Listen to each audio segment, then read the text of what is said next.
Federal Drive is presented by GEHA, Government Employees Health Association, proudly providing health and dental benefits to federal employees and their families. Visit GEHA.com. As Congress catches up on its shutdown backlog, tax legislation is back in play.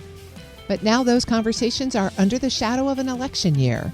Anna Taylor, managing principal of Deloitte's tax policy group, joins us to break down what's realistic for year-end packages and the road ahead for tax policy. Ms. Taylor, thank you so much for joining me. Thanks for having me. We're a few weeks past the longest lapse in federal appropriations and maybe looking at another one in the end of January. So I want to work with you to put October and November into context. You've seen many shutdowns in your time on the Hill and now at Deloitte. How would you say this one differs from previous episodes, especially when it comes to your area of expertise, tax policy? Well, I do think it was different than what we've seen in years past. And part of that starts with just the way folks on the Hill operated in it. I was really shocked that my first sign that something was different was I was shocked when I heard reporting that folks had left, the members and the staff that work in the Capitol building had left before we even hit midnight the night that we entered the shutdown. That's not normal.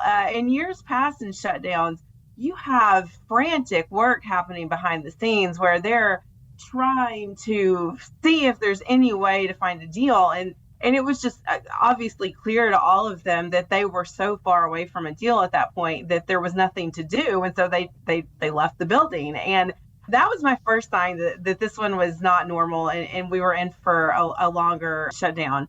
You know, in terms of the impact it has on tax administration and tax policy, you know, it's significant. The fact that you had so many furloughed workers in the federal workforce and specifically at IRS and in Treasury, you know, during that extended period definitely has an effect on customer service. It has an effect on their ability to move forward with their, reg writing and guidance plans.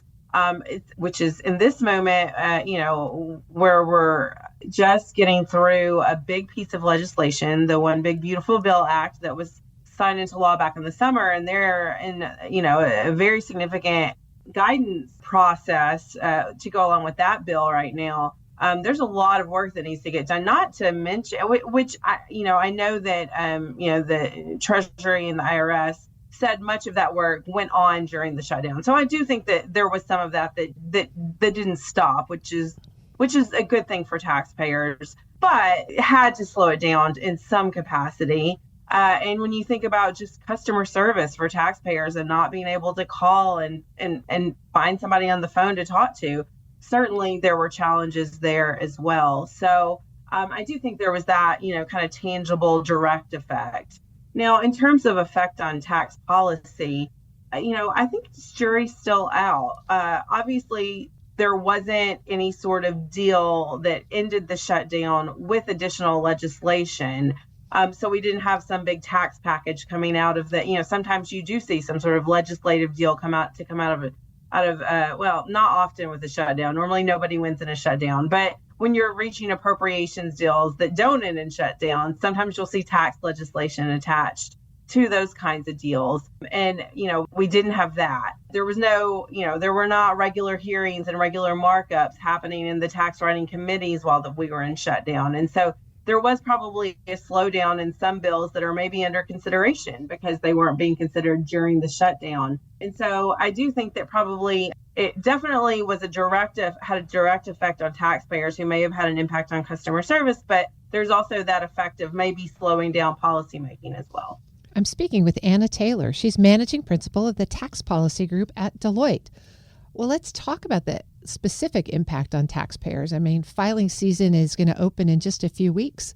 Is there a reasonable expectation that the IRS and all of the companies that support tax filing will have written in the rules for the One Big Beautiful Bill Act provisions and anything else that might come up before the year end? Are tax filers going to have the systems ready to go?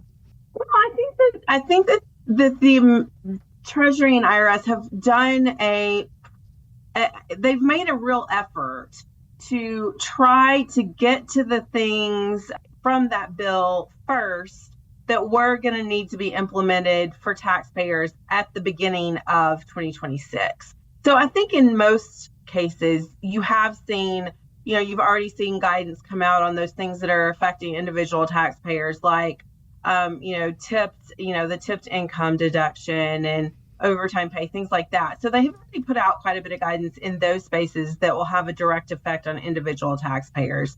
There's still a lot to go, though. And, you have business taxpayers who maybe aren't filing on the same, timeline as individuals. Some of that important guidance is still yet to come. But I do think that because of the thinking about the kind of end year for individuals, the administration has tried to prioritize those things that are going to need to be known on day one of the new year. That's good to hear. You also mentioned the congressional tax writing committees, and certainly as Congress has come back, the committees have quite a backlog. Can you give us any insight as to what they may be talking about in those committees?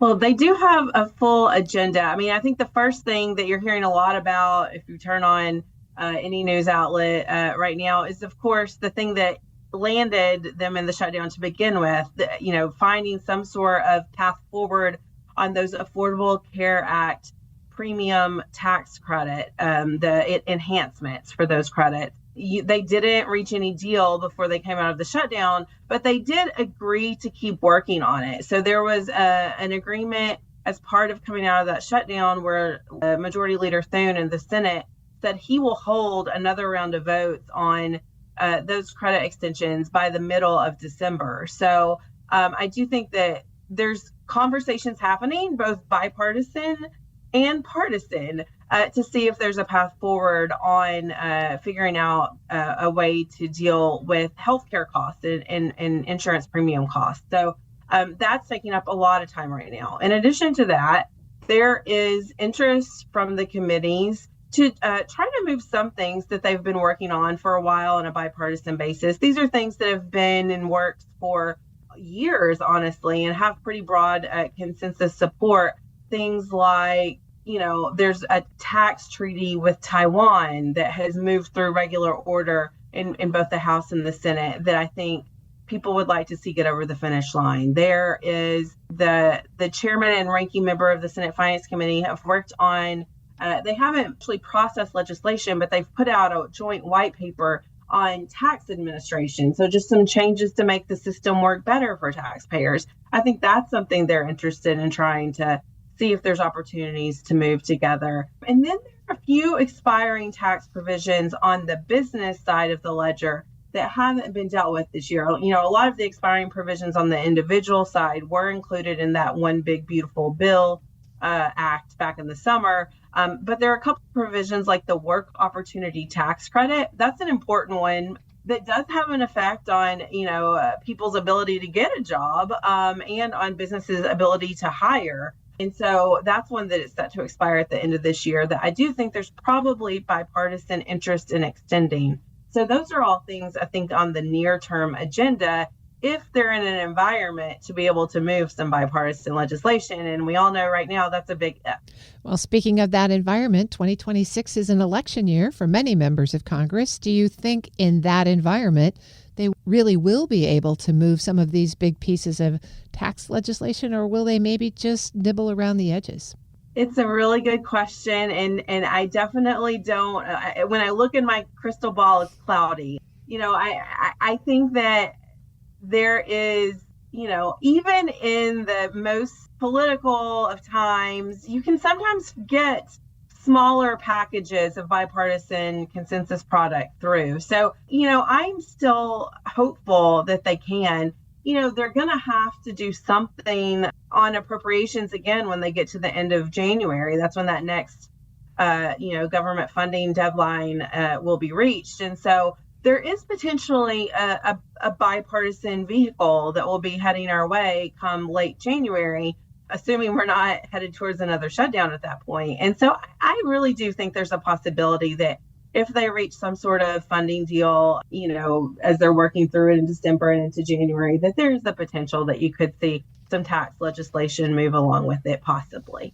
The later, I think this goes without saying, the later you get into an election year, the harder it is to do bipartisan things. So when we get into, maybe late summer, early fall, I'll stop being as optimistic. But until then, I think that there's still a chance they could move some of the smaller consensus items. I've been speaking with Anna Taylor. She's managing principal in the tax policy group at Deloitte. Anna, thank you for joining me, and I do appreciate your optimism. Thanks. We'll post this interview at federalnewsnetwork.com/Federal Drive. Subscribe to the Federal Drive wherever you get your podcasts.